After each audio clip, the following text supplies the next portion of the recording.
জানেন, ভারতের সংবিধান তৈরির সাথে এক বাঙালির নাম জড়িয়ে আছে। হ্যাঁ, ঠিকই শুনছেন। ভারতের প্রথম সংবিধান কিন্তু কোনো ছাপানো ডকুমেন্ট ছিল না। স্বাধীন ভারতের প্রথম প্রধানমন্ত্রী জওহরলাল নেহরু চেয়েছিলেন প্রাচীন ভারতের পুঁথির মতো হাতে লেখা হবে সেটি। লেখার দায়িত্ব পান তৎকালীন স্বনামধন্য এক ক্যালিগ্রাফার প্রেম বিহারী নারায়ণ রায়জাদা। মূল সংস্করণটি তিনি লিখলেও হিন্দি সংস্করণটি লেখেন বসন্ত কৃষাণ বৈদ্য। নেহেরু চেয়েছিলেন সংবিধানটিকে শৈল্পিক স্পর্শে ফুটিয়ে তুলতে, আর সেখানেই তার মনে পড়ে নন্দলাল বসুর কথা। 1938-এ হরিপুরা কংগ্রেস অধিবেশনে তার সাজানো মঞ্চ মুগ্ধ করেছিল নেহেরুকে, আর সেখান থেকেই এই বাঙালি শিল্পী যুক্ত হয় ভারতীয় সংবিধান রচনায়।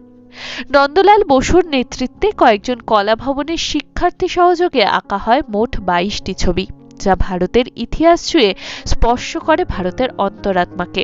তার এই কৃতিত্ব সারা জীবন তাকে অমর করে রাখবে।